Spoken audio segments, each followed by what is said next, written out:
Le réseau ivoirien pour la promotion de l'éducation pour tous, en abrégé RIP-EPT, était en assemblée générale à Abidjan. Après les différentes présentations, le bilan est jugé positif par le président du RIP-EPT.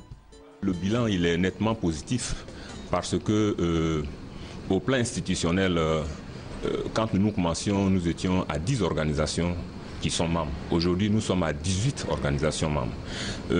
Au niveau de l'élargissement de la base, nous avons 4 comités régionaux qui avaient été mis en place en 2012. Aujourd'hui, en 2017, nous sommes à 11 comités régionaux. Mais à terme, nous voulons couvrir toutes les régions de la Côte d'Ivoire, c'est-à-dire les 32 régions. Nous mettons l'accent sur la formation. Mais nous mettons aussi l'accent sur les recherches de financement.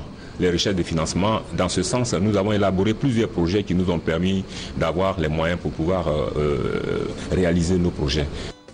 Avec pour mission principale de défendre et promouvoir l'éducation pour tous en milieu urbain et rural, le RIP-EPT, à travers ses commissions régionaux, mène des actions de sensibilisation dans plusieurs villes de la Côte d'Ivoire. Les différents problèmes, les difficultés, c'est que il y a les enfants qui sont au corridor, parce que là, c'était au corridor, ils préfèrent aller vendre de l'eau, Nyamakoudi, du jus, du pain, que d'aller à l'école. Il y a d'autres villages aussi où c'est les villages typiquement des tisserands.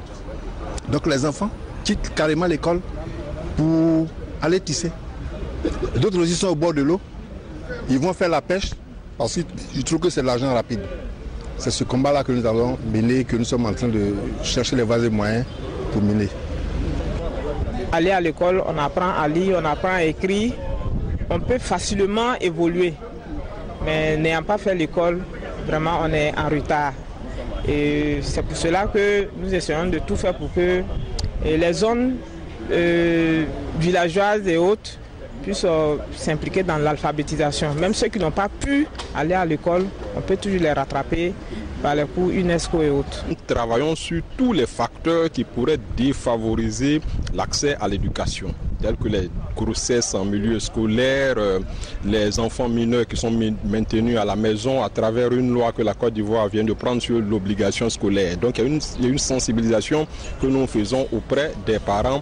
Le temps fort de cette rencontre, l'élection du nouveau président du réseau ivoirien pour la promotion de l'éducation pour tous. Nielou Paul, président sortant, s'est vu reconduire pour 3 ans à la tête du réseau. Il entend poursuivre la mission assignée au réseau et redonner un nouveau visage au RIP-EPT. Nous avons des défis majeurs à relever et parmi ces défis-là, c'est de faire la planification de 2017 afin que nous puissions avoir d'autres projets. Et à terme, nous souhaiterions avoir vraiment un siège à nous-mêmes. À nous-mêmes aujourd'hui, nous sommes dans un... nous squattons le siège du SNEPSI, mais nous voulons avoir une organisation forte avec une bonne lisibilité et avec une base vraiment élargie et puis avoir un siège digne de nous-mêmes. Le réseau ivoirien pour la promotion de l'éducation pour tous, RIP-EPT, à travers ses actions, compte prendre une part active dans la volonté du gouvernement ivoirien à s'engager pour l'avènement d'un système éducatif de qualité, inclusif, démocratique et accessible à tous.